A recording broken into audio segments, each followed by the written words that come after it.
Chapter का नाम है इम्प्रूवमेंट इन फूड रिसोर्सेज। ठीक है, तो पहले हम चैप्टर के नाम से ही देखते हैं कि कुछ आइडिया हो जाए कि इस चैप्टर में हम पढ़ने के बारे में। ठीक है, तो आप देखोगे कि चैप्टर में जो मेन वर्ड है वह है इम्प्रूवमेंट। ठीक है, फूड रिसोर्सेज की इम्प्रूवमेंट मतलब इम्प्रूवमेंट यहाँ किस चीज़ को लेकर हम बात कर रहे हैं, पहले इसका आइडिया होना चाहिए। ठीक है, बेसिकली कि एक क्वेश्चन आता है दिमाग में, ठीक है, कि Y do we need food है ना। क्वेश्चन बहुत कैजुअल है, सबको इसका कहीं ना कहीं कुछ ना कुछ आइडिया होगा कि एक्चुअली किसी भी ह्यूमन बीइंग को या किसी भी लिविंग ऑर्गेनिज्म को फूड की रिक्वायरमेंट होती क्यों है। तो कुछ आपको आइडिया हो, कुछ भी आंसर दे सकते हो जितने भी नॉलेज हो। 7 8 का ही पढ़ा। एनर्जी के लिए, repair and replacement of sales tissues, ठीक है, और हेरिडिटी के लिए हो गई, और सर्वाइवल के लिए मेटाबॉलिक एक्टिविटीज, मेटाबॉलिक ग्रोथ हो गए। ठीक है, तो ये कुछ छोटी मोटी चीज़ें हैं जो हमने 6 7 8 तक पढ़ रखी, आइडिया है हमें। ठीक है, तो नोट्स तो मैं आपको दे दूंगा, हम यहाँ पे समझेंगे why do we need to. ठीक है, पहला एक बेसिक क्वेश्चन है इस चैप्टर से जो आता है, तो इसका आंसर है कि ह्यूमन बीइंग्स और all living organisms need food to require their basic needs like growth, metabolic activities और हेरिडिटी, और क्या क्या बोला था, metabolism, reproduction as well as अलग अदर रेगुलर एक्टिविटी। ठीक है, और ये तो चलो पहला रीजन हो गया।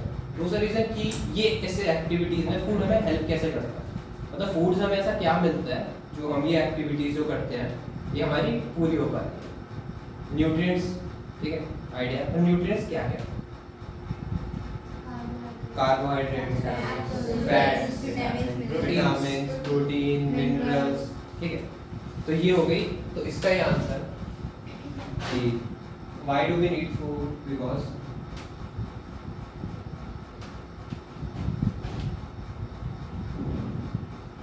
food gives us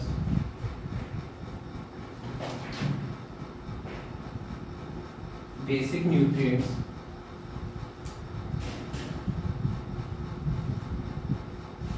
like क्या क्या बोला था वापस, विटामिन्स,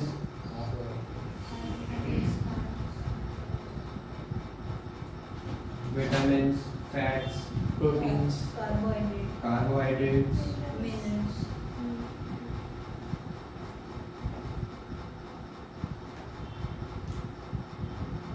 मिनरल्स, प्रोटीन्स एसेट्रा। ठीक है,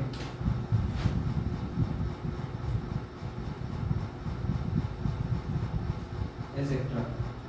और उससे पहले हमने क्या बोला था, ये सब हमें मिलता है फूड से, पर क्यों, ताकि फॉर ग्रोथ,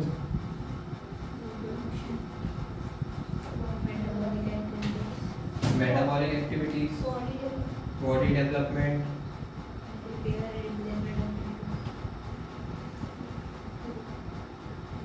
राइटिंग थोड़ी देख रहे हैं ना, ठीक है, ऐसी है एसेट्रा। ठीक है, तो मतलब फूड का हमें ये समझ आया कि चैप्टर के नाम से कि हमें फूड रिसोर्सेज की बात होने वाली चैप्टर में, और इम्प्रूवमेंट क्या करनी है हम आगे पढ़ेंगे। बेसिक पता चल गया कि फूड की नेसेसिटी क्या है। ठीक है, तो अब तक हमने बात करी ये जो क्वेश्चन है फूड की। ठीक है, अब नेक्स्ट क्वेश्चन जो मैं आपको दे रहा हूँ सबको, वो है why do we need improvement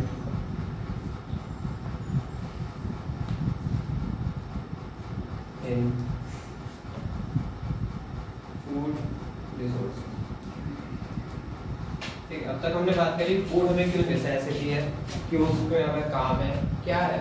अब मैं क्वेश्चन दे रहा हूँ, हमें इसको इम्प्रूव, जो चैप्टर का नाम है इम्प्रूवमेंट, क्या इम्प्रूवमेंट चाहिए और क्यों चाहिए, सबसे बेसिक बात ये है। किसी का आइडिया है यहाँ पे, किसी ने कुछ भी पढ़ा हो, कुछ भी बोल सकते हो, पॉइंट हो, मैं बता। आज से अगर हम इंडिपेंडेंस की बात करें तो इंडिया की पॉपुलेशन आज के टाइम पे जो है वो है ऑलमोस्ट 1 बिलियन प्लस। ठीक है, 1 बिलियन से ज़्यादा है। At the time of independence इतनी नहीं थी, बट वो भी अराउंड 500 मिलियन, मतलब ऑलमोस्ट इसका हाफ होगी उस टाइम पे, ठीक है। तो उस टाइम पे क्या था कि जितना लैंड है इंडिया में, ऑब्वियसली लैंड तो उतना ही था उस टाइम पे भी, इतना भी ऐसा नहीं कि ग्रो हो रहा है, ठीक है। तो उस टाइम पे होता क्या था, लोग कम थे, सारे लोग खाना अफोर्ड कर सकते नहीं थे, ठीक है। तो उस टाइम पे जितना जो भी क्रॉप्स कल्टीवेट होते थे, जो भी खाना पैदा होता था, उस टाइम के हिसाब से शायद वो उस टाइम के हिसाब से भी वो खाना सफिशिएंट नहीं था, ठीक है। तो आज के टाइम पे after almost 70 to 80 years population almost double से भी ज़्यादा हो चुकी है, बट लैंड उतना ही है। ऐसा तो नहीं इंडिया का साइज बड़ा हो गया, हमने बांग्लादेश पाकिस्तान को ऐड कर दिया, नहीं, ठीक है। साइज उतना ही है इंडिया का जिसमें कल्टीवेशन हम कर सकते हैं, और उसी में हम ऐसी क्या टेक्निक्स यूज़ कर सकते हैं कि जो फूड हम प्रोड्यूस कर रहे हैं वो 1 बिलियन प्लस लोगों के लिए सफिशिएंट हो। तो इस चैप्टर में हमें वही पढ़ना, ठीक है। अब एक बेसिक सी चीज़ मैं बताता हूँ आपको, एक फैक्ट है जो एनसीईआरटी में दे रखा है कि इंडिया में 1 बिलियन प्लस लोग हैं, एग्जैक्ट काउंटिंग किसी के पास नहीं है, ठीक है। और ये जो 1 बिलियन प्लस लोग हैं, इनको हर साल, एवरी ईयर की बात हो रही है हमें, every year in 1 billion plus लोगों को ऑलमोस्ट अप्रॉक्स कह सकते हैं, अप्रॉक्सीमेटली 1/4 बिलियन टन्स फूड की रिक्वायरमेंट है। अब किसी को आइडिया है कि 1 बिलियन का 1/4 का टन्स कितना हो सकता है? 250 मिलियन टन्स, और एक टन पता है कितना होता है? 1000 kg। तो अगर इसको हम ऐसे ही न्यूमेरिकली देखें, 250 मिलियन मतलब 60 और 6, अब इसका भी टन, एक टन में कितने केजीज होते हैं? 1000 kg। मतलब एक साल में इंडिया को इतना फूड चाहिए ताकि वो अपनी जो पॉपुलेशन है उनको खाना प्रोवाइड करा सके, इतना, ठीक है। तो ये बहुत बड़ी डिजिट लग रही है देखने में। तो अब इतना फूड सेम लैंड में कैसे आ सकता है, हमें वो पढ़ना चैप्टर के बारे में, ठीक है।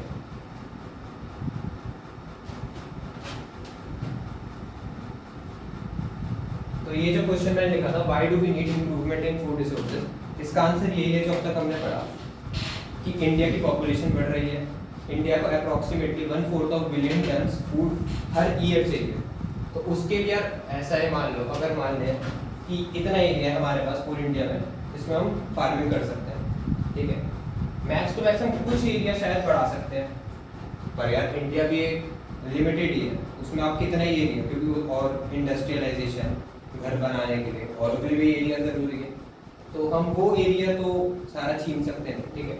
एरिया हम कम से कम बढ़ा सकते हैं, पर हमें इसी एरिया में कुछ ऐसी टेक्निक्स लगानी है जिससे हम मैक्सिमम खाना प्रोड्यूस कर सकें और अच्छी वैरायटी का, ठीक है। तो पहले एक क्वेश्चन की बात करते हैं यहाँ पे। तो अब इस क्वेश्चन का आंसर ऐसे समझ आ गया सबको? तो कोई एक जिसको अच्छे से समझ आए ना वो एक्सप्लेन करूँगा, why do we need improvement in food resources. कोई रोज की नीड्स को पूरा करने के लिए, रोज जितनी एनर्जी चाहिए होती है सबको खाने के लिए, We need improvement in food resources so that we could do more than a limited amount of food from particular area. क्योंकि एरिया हमारा पर्टिकुलर है, बट अब हमें कुछ ऐसी टेक्निक्स लगानी है कि उसी पर्टिकुलर एरिया में हम अपने फूड का जो प्रोडक्शन है उसको मैक्सिममाइज कर सकते हैं, ठीक है। फिर अब थोड़ी सी बात करते हैं, इसमें दे रखा है ग्रीन रेवोल्यूशन का नाम सुना किसी ने? ठीक है।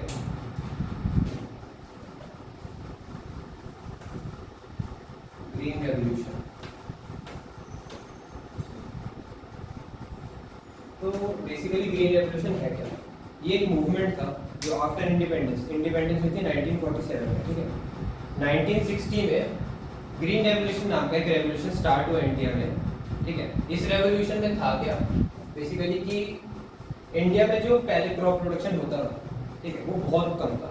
मैक्सिमम जो चीज़ें थी खाने पीने की वो आउट ऑफ इंडिया से इंपोर्ट होती थी, ठीक है, एक्सपोर्ट कहता था, बाहर से आती थी। पर ग्रीन रेवोल्यूशन में मकसद ये था कि अब इंडिया को इतना हम अच्छा करें कि हम इंडिया में अपनी जो नीड्स है ना कम से कम वो तो पूरी कर सकें, ठीक है।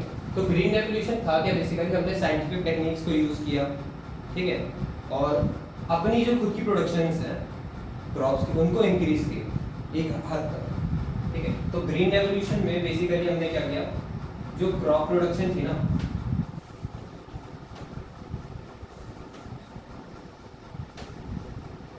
उसको इंक्रीज किया इन इंडिया। ये इंडिया का मूवमेंट है, ठीक है। ग्रीन रेवोल्यूशन में था, ऐसी रेवोल्यूशन है वाइट रेवोल्यूशन।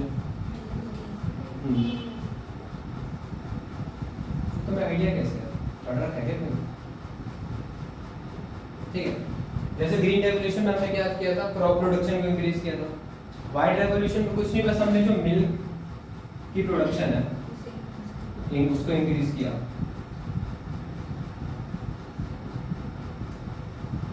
ठीक है।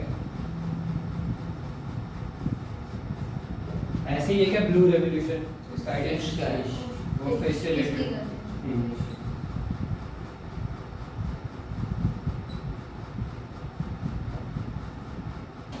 इसमें क्या किया हमने, फिश प्रोडक्शन की इंक्रीजेस,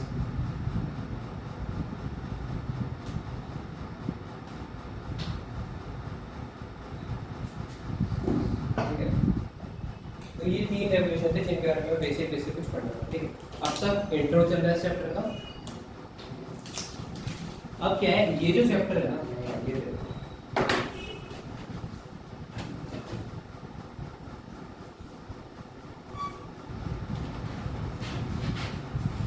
अब इस चैप्टर में हमें करना क्या है, बेसिकली ये चैप्टर 2 हिस्सों में बटा हुआ है, ठीक है। पहला है कि हम जो क्रॉप है हमारी, क्रॉप यील्ड का मतलब पता है, प्रोडक्शन, ठीक है, क्रॉप यील्ड।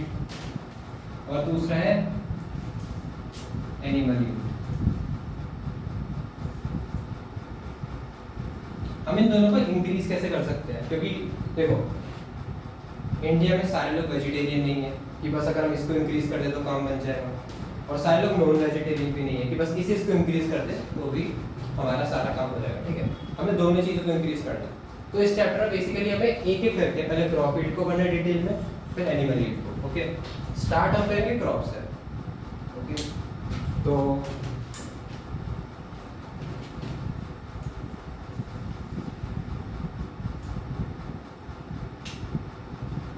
टॉपिक है इम्प्रूवमेंट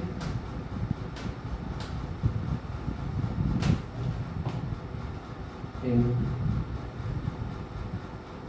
क्रॉप प्रोडक्शन।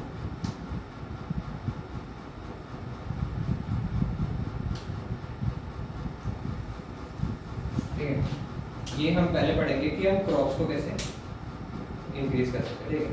तो पहले जो ये टॉपिक है इसमें एनसीईआरटी जो हमने पढ़ी उसमें पहले एग्जांपल्स बहुत सारे दे रखे हैं कि हमें जो क्रॉप्स हैं कौन कौन सी क्रॉप्स हमें प्रोटीन्स मिलती है, ठीक है। ऐसा नहीं हो सकता कि यार एक ऐसा कोई भी फूड नहीं होता जिसमें सारे एसेंशियल न्यूट्रिएंट्स एक ही फूड में हो।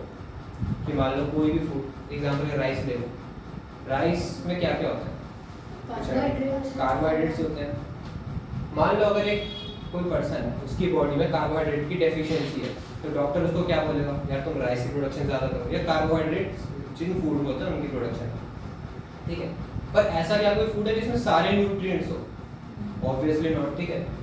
तो पहले हमें एग्जांपल्स दे रखे हैं बहुत सारे जो हमें जिनका आइडिया हो जाए कि इन फूड से हमें प्रोटीन्स मिलते हैं, इनसे कार्बोहाइड्रेट्स मिलते हैं, ऑयल्स, फैट्स, सब हमें एक तरह से नेसेसिटी है, ठीक है। तो अब हम बात करते हैं कुछ examples, protein providing food, fats providing food, carbohydrate providing food, ठीक है।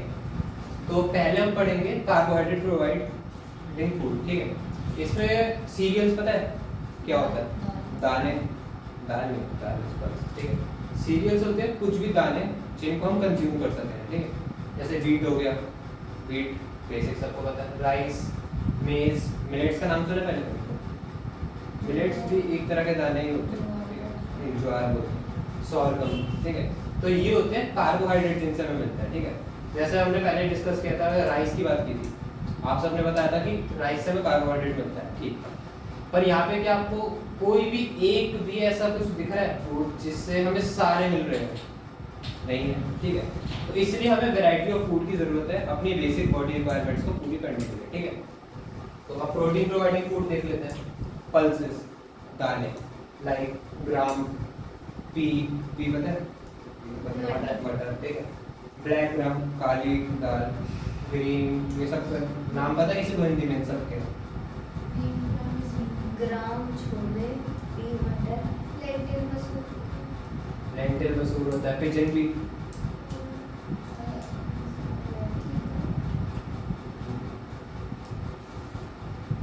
पिजन भी अरहर की दाल, इतनी नॉलेज मेरे को भी नहीं है, अरहर मूंग हुआ है। फैट्स प्रोवाइडिंग फूड देखते हैं, ऑयल सीड्स कहते हैं फैट प्रोवाइडिंग फूड को, ठीक है। जैसे सोयाबीन हो गई और ग्राउंडनट हो गया, सीसेम हो गया, कैस्टर, मस्टर्ड, लिनसीड और सनफ्लावर सीड्स, ठीक है। ये कुछ फूड्स है जो हमें फैट प्रोवाइड करते हैं, ठीक है। अब है लाइफ स्टॉक। लाइफ स्टॉक का क्या मतलब है, आइडिया किसी को? जो जानवर को खिलाते हैं, जैसे गाय वगैरह को हम चारा डालते हैं, तो उसको कहते हैं लाइफ स्टॉक, ठीक है। मुझे तो 1 मिनट में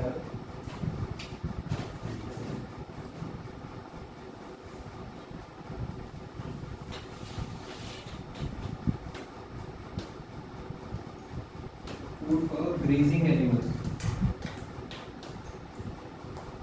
ठीक है। लाइफ स्टॉक होता है वो फूड जो गाय भैंस को जो चारा डालते हैं, ठीक है। और इसके हमारे पास एग्जांपल है बरसीम, ओट्स, सुडैन ग्रास, ठीक है, ठीक है। तो ये समझ आ गया एग्जांपल्स में, थोड़ा सा क्या दिक्कत होगी इसे याद ही करने आपको इसे, ठीक। अब हम बात करेंगे कि अगर हमें कोई भी क्रॉप को ग्रो करें, ठीक है, तो हमें कुछ कंडीशंस होती है जिनको ध्यान में रखना पड़ता है, जो क्रॉप को बेसिक नेसेसिटीज होती हैं।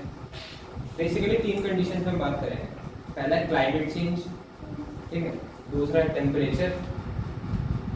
तो पहले मेरे को क्लाइमेट चेंज एक्सप्लेन करो कि क्या होता है बेसिकली। मौसम, जैसे रेनी सीजन हो गया, और जैसे राइस का पौधा देखा कभी किसी ने? पानी में होता है। आप वहाँ खेत में जाओगे ना, तो ऑलमोस्ट आपके घुटने तक वहाँ पे पानी वगैरह होता है, ठीक है। तो इससे हमें समझ आता है कि जो राइस का पौधा है उसको बहुत ज़्यादा वाटर की रिक्वायरमेंट होती है। अब ऐसे कई पौधे होते हैं जिनको वाटर की रिक्वायरमेंट तो ऑलवेज सबको होती है, जिनको बहुत कम होती है, ठीक है। तो ऐसा नहीं होता कि सारे जितने भी प्लांट्स हैं उनकी नेसेसिटीज एक जैसी होती है, कि हम मान लो हमें मेज का प्लांट ग्रो करना है, उसको भी हम उतना ही पानी देते जितना हमने राइस में दिया, कुछ नहीं होगा, 2-3 दिन बाद खराब मिलेगा आपको, ठीक है। तो हर जितने भी प्लांट्स होते हैं जिनको हम उगाते हैं उनकी नेसेसिटीज अलग अलग होती है, ठीक है। तो वो बेसिकली 3 चीज़ों पर डिपेंड करता है, क्लाइमेट चेंज, टेम्परेचर और फोटो पीरियड, ठीक है। इन 3 की बात करेंगे थोड़ी सी।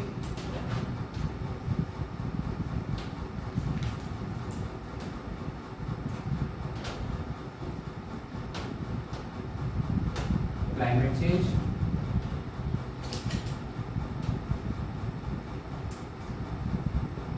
टेम्परेचर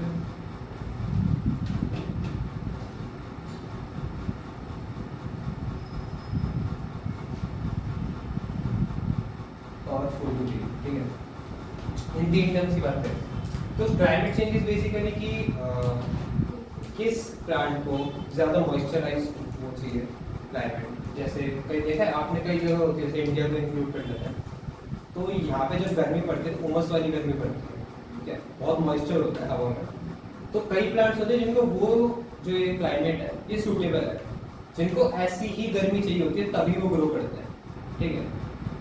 कई प्लांट्स होते हैं जिनको शायद मॉइस्चर नहीं चाहिए होता, अगर उनको मॉइस्चर मिलेगा, मॉइस्चर बेसिकली होता है वाटर वेपर्स होती है एयर में, ठीक है, तो वो भी वाटर प्रोवाइड करती है एक तरह का। तो कोई ऐसा कोई प्लांट है मान लो जिसको बहुत कम वाटर रिक्वायरमेंट है और उसकी बेसिक वाटर रिक्वायरमेंट पूरी हो रही है, वहाँ पे अगर हम उसको ऐसे मॉइस्चर वाले वहाँ पे उगा दें किसी जगह पे, तो क्या वो ग्रो कर पाएगा? नहीं। कोई चीज़ जितनी हमारी बॉडी को रिक्वायरमेंट होती है ना उतनी मिले तो ठीक है, कम मिले या ओवर मिले दोनों चीज़ें खतरनाक हो सकती हैं, ठीक है। क्यों? मान लो कि एक प्लांट है, उसको चाहिए कि एग्जांपल के लिए लें, उसको चाहिए कि 50% उसको मिले मिनरल्स, ठीक है, मिनरल्स, न्यूट्रिएंट्स एक्सेट्रा, ठीक है, और 50% उसको चाहिए वाटर, फूड प्रोड्यूस करने के लिए। अभी यहाँ सनलाइट को हम कंसीडर नहीं कर रहे, जस्ट फॉर एग्जांपल। अब मान लो वो ऐसा प्लांट है जिसकी वाटर रिक्वायरमेंट बेसिक पूरी हो रही है, ठीक है, पर हमने और वो उसको ना ह्यूमिडिटी की ज़रूरत नहीं है, मतलब उसको एयर से वाटर निकालने की ज़रूरत नहीं है, पर हमने उसको एक ऐसी जगह पे ग्रो कर दिया है जहाँ पे बहुत ज़्यादा ह्यूमिडिटी है। तो अब होगा क्या कि जो वो प्लांट है जिसको 50% वाटर चाहिए था, अब उसको वाटर ज़्यादा क्वांटिटी में मिल रहा है 70, तो ऑब्वियसली यार ये तो फिर कमी हो जाएंगे, टोटल हमें 100 ही हो सकता है, तो मिनरल्स से 30% रह जाएंगे। उसको वाटर की उतनी रिक्वायरमेंट थी ही नहीं जितनी मिल गया, और मिनरल्स की जितनी है वो मिल नहीं रहा, तो ऐसे में एंड में क्या होगा, प्लांट विल डाई, ठीक है। तो ये है क्लाइमेट चेंज। अब है टेम्परेचर। टेम्परेचर कैसे इफेक्ट करता है किसी प्लांट की ग्रोथ में? तो जैसा आइडिया होगा कि जो मैंगो ट्रीज होते हैं वो ठंडी एरिया में ग्रो नहीं कर सकते। मान लो अगर कोई रीजन देखें हम, इंग्लैंड हो गया, ये जो ठंडी जगह है यहाँ पे मैंगो ट्रीज ग्रो नहीं करते, तो यहाँ पे जो भी मैंगो आते हैं वो या तो इंडिया से आते हैं या ऐसा एशियन रीजन से आते हैं जहाँ थोड़ी ह्यूमिडिटी होती है, क्योंकि वो जो मैंगो की ट्री है उसको ग्रो करने के उस टाइप के टेम्परेचर और एनवायरनमेंट की ज़रूरत है जो यहाँ पे हमारे एरिया में मिलता है, ठीक है। तो टेम्परेचर भी बहुत बड़ा फैक्टर है किसी भी प्लांट की ग्रोथ में।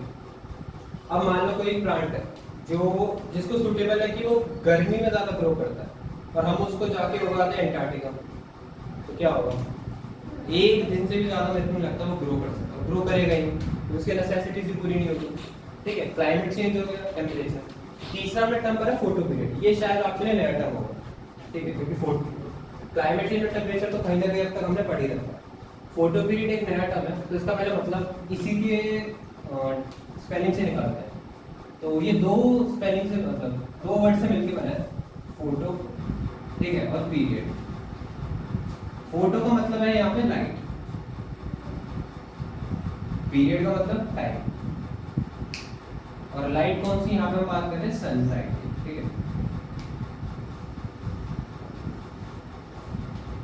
तो फोटो पीरियड होता है कि किसी प्लांट को कितनी देर सनलाइट की रिक्वायरमेंट है। जैसे बहुत प्लांट्स होते हैं, जैसे एग्जांपल अभी मेरे क्लिक नहीं करना, बट बहुत प्लांट्स होते हैं जैसे जिनको सनलाइट ना मान लो सुबह हो गई 8-9 बजे और उनको शाम तक सनलाइट चाहिए, उनकी बेसिक रिक्वायरमेंट है कि सनलाइट बहुत हाई क्वांटिटी में उनको चाहिए। और बहुत प्लांट्स होते हैं जिनको अगर बहुत कम सनलाइट भी मिले ना उसमें भी ग्रो कर सकते हैं। जैसा आपने देखा होगा कि स्कूल वगैरह में क्लासेस में कई बच्चे छोटे मोटे आपने किया होगा 6th में एक्सपेरिमेंट कि एक ग्लास में छोटा सा प्लांट ग्रो करके लिया है ना, तो वो जो प्लांट होता है हम उसको अपनी क्लास में भी रख देते हैं, एक हद तक वो ग्रो करता है। क्यों? क्योंकि जो उसका फोटो पीरियड है ना, मतलब उसको जो सनलाइट की रिक्वायरमेंट है वो बहुत कम टाइम के लिए होती है, मतलब उसको अगर थोड़ी भी सनलाइट मिले ना जितनी क्लास में आती है कैजुअली, उससे उसका काम हो जाता है। अब इसी जगह हम क्लास में कोई ऐसा प्लांट लिया है जिसको सनलाइट की बहुत ज़्यादा रिक्वायरमेंट है या जिसका फोटो पीरियड बहुत ज़्यादा है, मान लेते हैं कि उसको कम से कम 5 से 6 घंटा प्योर सनलाइट के अंडर रहने की आदत है, तो वो क्लास में ग्रो कर जाएगा हमारी स्कूल की क्लास? Obviously not. क्यों? क्योंकि अब उसकी रिक्वायरमेंट ही वहाँ पे पूरी नहीं होती। तो फोटो पीरियड का मतलब समझ आ गया, सनलाइट कितने टाइम तक आपको मिल रही है वो है फोटो पीरियड, ठीक है।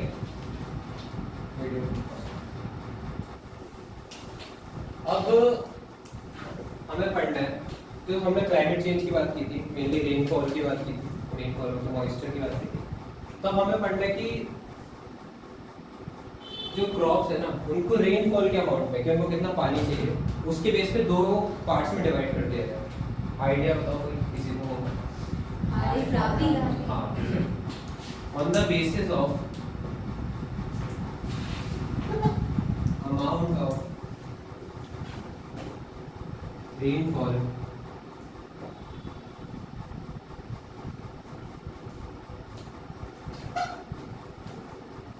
crops are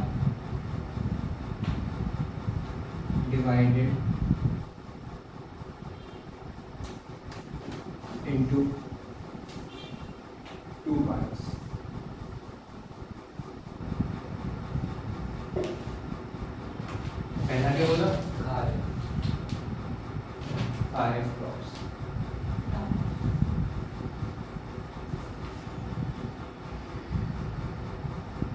Second is Rabi crop.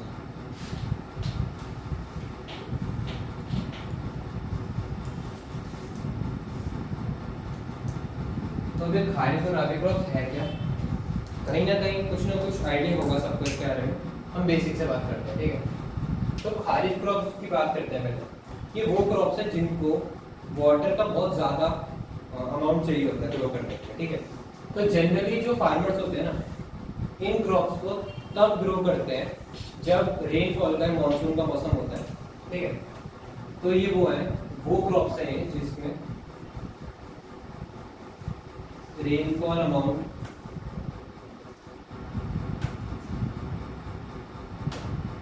Is high, मतलब इनको बहुत ज्यादा रेनफॉल की रिक्वायरमेंट होती है। तो इनको कब ग्रो करेंगे? मॉनसून के रीजन में ऑब्वियसली, ठीक है। जून to October,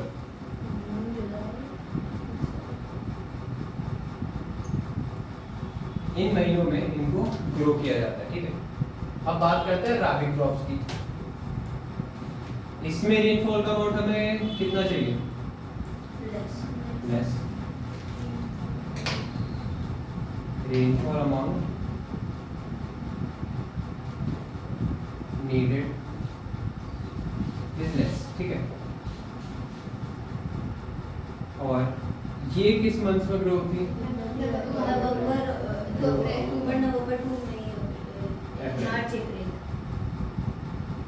November to April.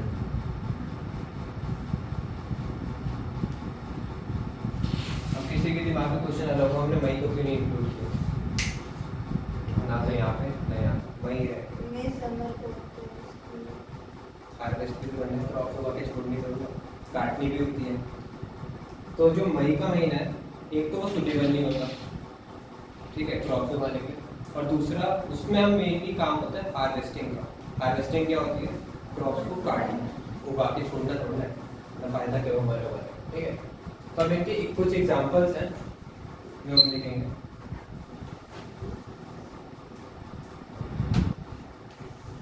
Kharif crops के एग्जांपल्स हैं यहाँ पे पैडी, सोयाबीन,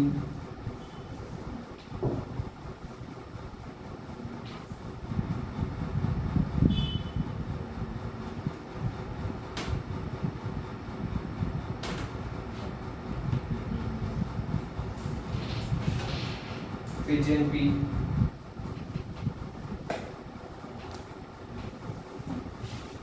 maize, cotton,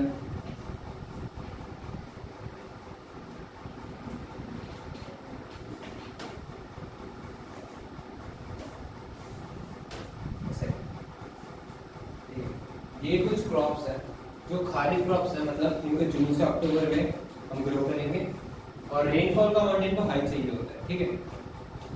अब बात करते हैं राबी क्रॉप्स की।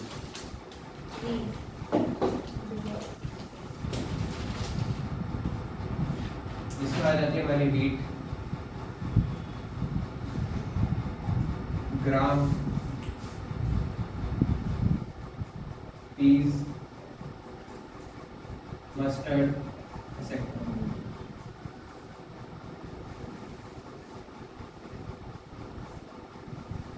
ठीक है।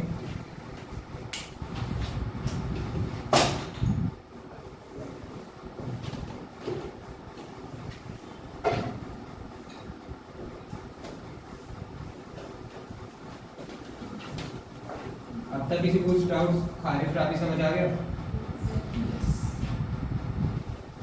तो ऐसा करते हैं, बेसिक सा क्वेश्चन पूछता हूँ। ये वाले जितने बच्चे हैं ये खारिफ क्रॉप्स हो, तुम राबी हो, डिफरेंशिएट करो। एक पॉइंट आप बोलना, एक ये बोलेंगे, तो कॉन्ट्रडिक्शन का मतलब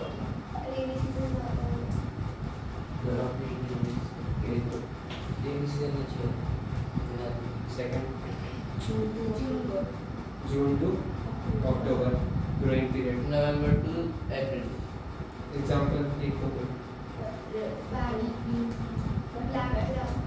ब्लैक ग्राम, पैडी, एग्जांपल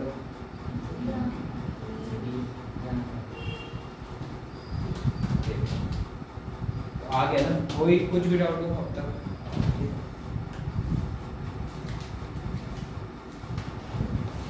तो एक फैक्ट है छोटा सा कि आफ्टर 1952 मतलब आफ्टर इंडिपेंडेंस जो है के 5 साल बाद, अगर हम उस टाइम से कंपेयर करें ना आज की फूड प्रोडक्शन को, ठीक है, मान लो उस टाइम पे लैंड इतना था इंडिया में जिसमें हम फूड प्रोडक्शन कर सकते हैं, ठीक है, तो उस टाइम भी जो फूड प्रोडक्शन होती थी ना, मान लेते हैं कि एक्स फूड प्रोड्यूस होता था उस टाइम पे एक साल में, ठीक है, ये है 1952 के टाइम, ओके। तो आज का जो है टाइम, उसमें हुआ क्या है, हमने लैंड थोड़ा सा इंक्रीज करा है, मतलब हम एक हद से ज़्यादा इंक्रीज कर नहीं सकते, मान लो इतना पहले भी लैंड था, हम इतना मैक्स टू मैक्स हमने इतना इंक्रीज किया है। लैंड हमने कितना, अगर ये 4 पार्ट्स हैं तो हमने एक और पार्ट मतलब 25% हमने लैंड इंक्रीज किया है फूड प्रोडक्शन के लिए इंडिया में उस टाइम के कंपैरिजन में।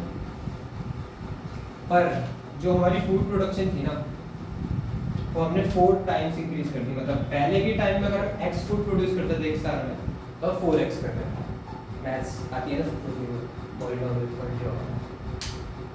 तो ये फैक्ट था कि पहले के टाइम के कंपैरिजन में हम देखें तो लैंड हमने 25% इंक्रीज किया है फार्मिंग के लिए, पर जो फूड है वो हमने 4 टाइम्स इंक्रीज करते हैं। मान लो अगर पहले के टाइम में हम 250 मिलियन टन्स एक साल में हम ग्रो करते हैं, तो आज के टाइम पे हम बिलियन टन्स कर रहे हैं, ऑलमोस्ट उसका 4 टाइम्स, ठीक है।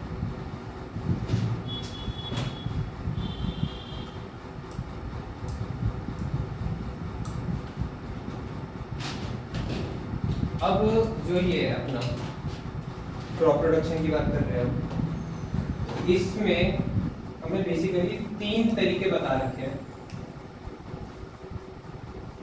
जिनसे हम क्रॉप प्रोडक्शन को इंक्रीज कर सकते हैं, ठीक है।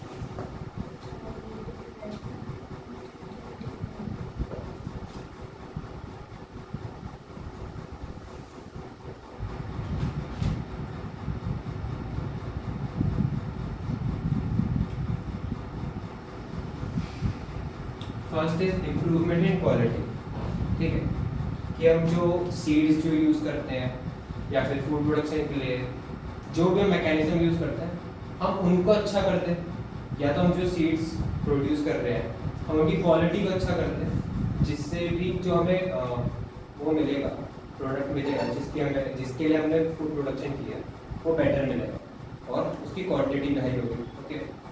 और इसमें है कि इम्प्रूवमेंट इन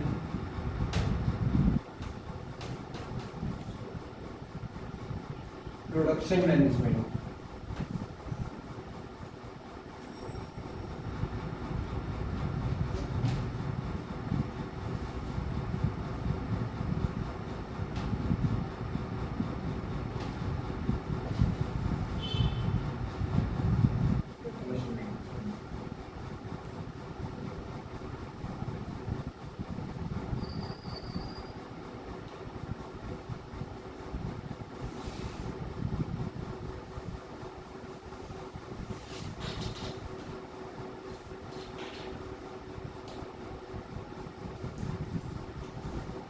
ये 3 तरीके हैं, improvement in quality, improvement in production management और improvement in protection of food.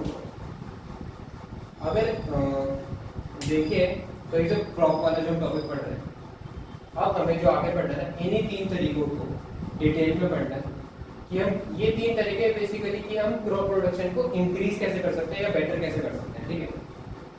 ये 3 करते ही हमारा क्रॉप प्रोडक्शन वाला टॉपिक जो प्लांट वाला टॉपिक है हमने डिस्कस किया था कि स्टार्टिंग में कि हमें इस चैप्टर में पहले प्लांट का टॉपिक्स पढ़ने, उसके बाद पढ़ने एनिमल के, ठीक है। तो प्लांट वाले टॉपिक में ये 3 को हमें डिटेल में पढ़ना है, ओके। तो पहले से स्टार्ट करते हैं, इम्प्रूवमेंट इन क्वालिटी।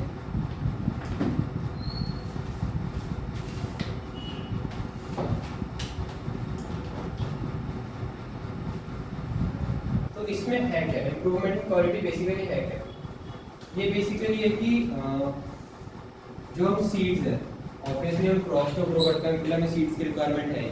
तो जो सीड्स है ना उनकी क्वालिटी को अच्छा कर दो, सीड क्वालिटी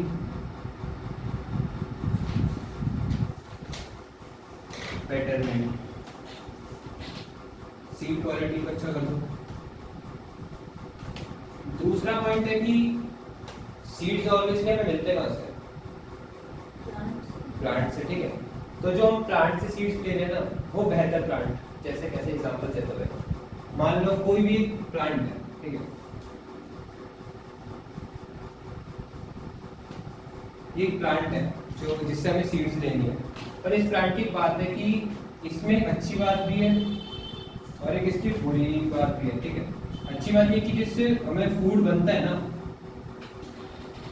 फूड क्वालिटी जो हमें मिलती है इस प्लांट से वो बहुत अच्छी है, फूड क्वालिटी मतलब इस जो प्लांट है इससे जो हमें फ्रूट्स मिलते हैं उनकी क्वालिटी बहुत अच्छी होती है। पर इनकी जो बेकार बात है वो ये है कि इसके जो फूड है ना वो पेस्ट रेजिस्टेंट नहीं है, मतलब उसमें कीड़े या फिर बैक्टीरिया जो ये सब है ये बहुत इजीली लग जाते हैं। तो फूड क्वालिटी तो अच्छी होती है पर वो ज़्यादा टाइम तक टिक नहीं पाता, ठीक है, वो बहुत जल्दी इन्फेक्टेड हो जाता है। फूड पेस्ट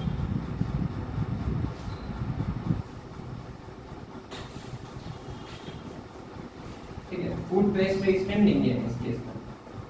अब एक दूसरा प्लांट है हमारे पास, वो इसका बिल्कुल अपोजिट है, ठीक है। उसमें क्या है कि इसकी फूड क्वालिटी जो है ना, जो हमें फ्रूट्स की क्वालिटी मिलती है वो एवरेज है, मतलब ठीक है, नॉर्मल अच्छी क्वालिटी मिल जाती है, पर इसके कंपैरिजन में देखें तो वो उतनी बेटर नहीं है। पर ये इसके जो फूड है ना वो पेस्ट रेजिस्टेंट है, जल्दी खराब नहीं होता, ठीक है। तो ऐसे केस में हमारे पास दो है। अगर मैं बोलूँ कि हमें सीड्स चाहिए, इस प्लांट से लोगे या इससे?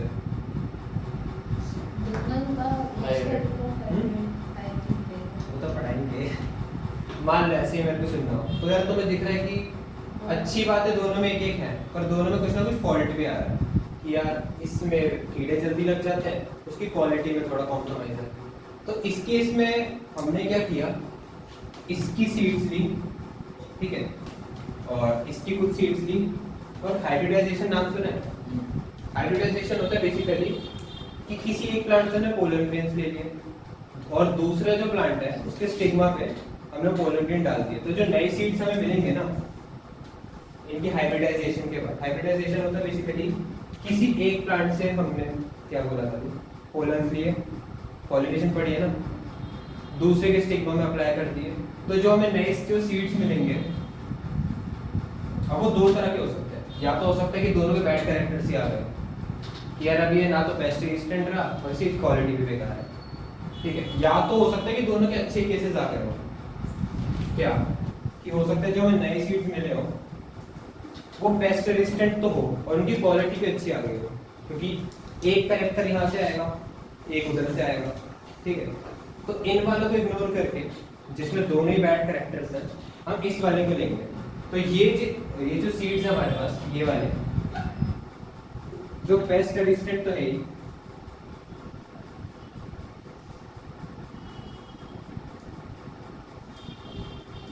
और इसकी जो फूड क्वालिटी है वो भी अच्छी है,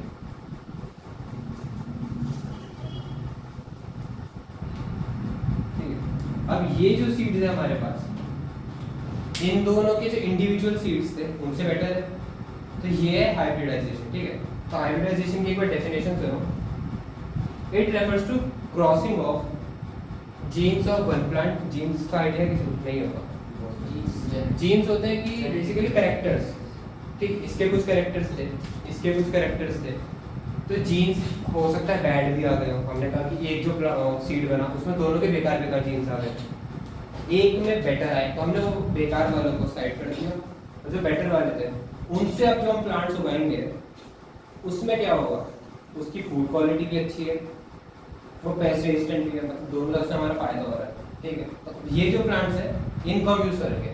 पुराने टाइम में क्या होता था, इतनी नॉलेज नहीं थी, तो वो क्या करते हैं इस केस में, शायद बस किसी को ग्रो कर लेते हैं या शायद किसी को ग्रो कर लेते हैं। पर उस टाइम पे नॉलेज नहीं थी कि हाइब्रिडाइजेशन की हेल्प से हम ऐसे भी कर सकते हैं कि दोनों के अच्छे अच्छे कैरेक्टरिस्टिक्स को लेके अपना फायदा कर सकते हैं। ठीक है, तो ये समझ आ गया हाइब्रिडाइजेशन क्या होता है। किसी को कुछ डाउट?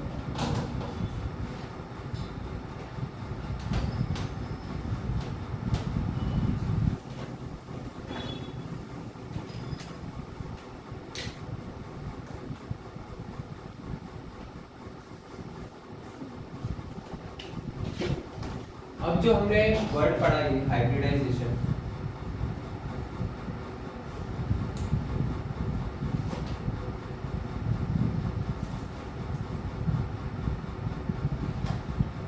क्या पढ़ा है? पहले तो ये पढ़ा, it is the crossing of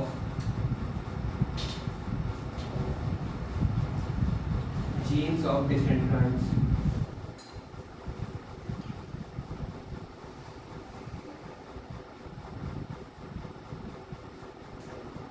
ठीक है, हाइब्रिडाइजेशन की बेसिक डेफिनेशन। अब हाइब्रिडाइजेशन भी ना 2 से 3 तरीकों का होता है। ठीक है, पहला होता है इंटर स्पेसिफिक हाइब्रिडाइजेशन।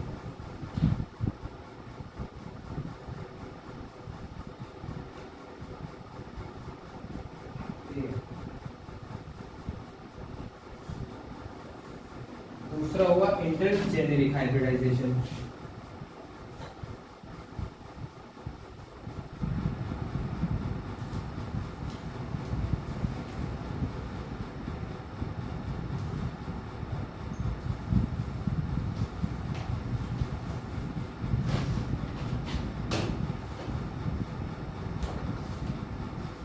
तीसरा हुआ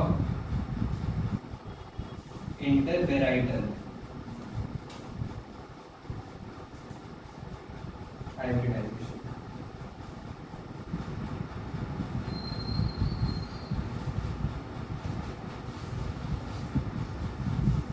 तो अभी होते क्या हैं इंटर स्पेसिफिक। अगर इसका जो पहला वर्ड है इंटर स्पेसिफिक उसको देखें तो उसमें एक वर्ड आता है स्पेसिफिक। यहाँ पे स्पेसिफिक का मतलब है स्पीशीज। ठीक है, 2 अलग अलग स्पीशीज के हमने सीड्स लिए। अब इसका एग्जांपल देता हूँ, पोमैटो नाम सुना किसी ने? पोमैटो। ठीक है, मैं बताता हूँ होता क्या है। पोटैटो की सीड्स लिए और टोमेटो की सीड्स लिए, उनका हाइब्रिडाइजेशन करा है। तो जो नया उससे सीड्स बने ना, उससे जो फूड ग्रो होगा उसको कहते हैं पोमैटो। तो उसमें कार्बोहाइड्रेट्स तो है ही है जो पोटैटो से आते हैं, और टोमेटो से जो उसके न्यूट्रिएंट्स है वो भी आ गए। तो एक ही फूड में हमें दोनों चीज़ के न्यूट्रिएंट्स मिल गए। ठीक है, तो स्पीशीज अलग अलग है, मतलब टोमेटो बिल्कुल डिफरेंट चीज़ है, पोटैटो बिल्कुल है। हमने इनको क्रॉस करा के एक नई चीज़ फॉर्म कर दी जिसमें दोनों के न्यूट्रिएंट्स है। ठीक है, इसका एक एग्जांपल है पोमैटो।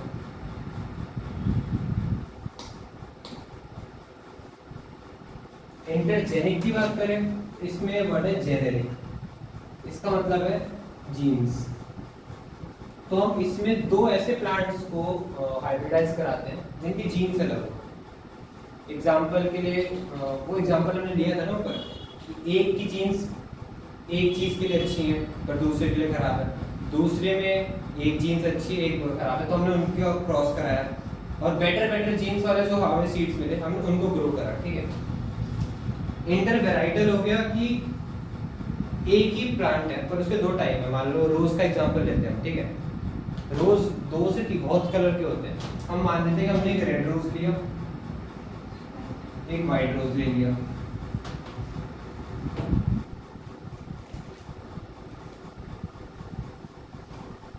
ठीक है, ये वेराइटल में अलग अलग वैरायटी है और प्लांट से है, रेड रोज वाइट रोज। तो इनका अगर हम हाइब्रिडाइजेशन कराएं, मतलब एक के पोलन ग्रेन्स लेके दूसरे के स्टिग्मा पर अप्लाई करें, तो पता है होता क्या है, जो नया जो रोज बनता है ना सीड से, वो वाइट ही होता है। मान लो अगर हम ऐसी एक बनाए, वाइट रोज ही होता है पर उसके ऊपर रेड कलर के स्पॉट्स होते हैं ऐसे। तो ये नई चीज बन गई बिल्कुल। तो हाइब्रिडाइजेशन से चीजें अच्छी भी हो सकती हैं पर बुरी भी हो सकती हैं। बुरी कैसे हो सकती है? एग्जांपल दिया था क्या?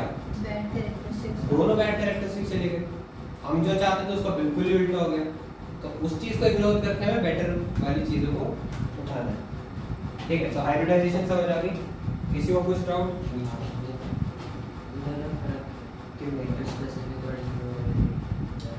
इंटर वेराइटी में हमने क्या किया?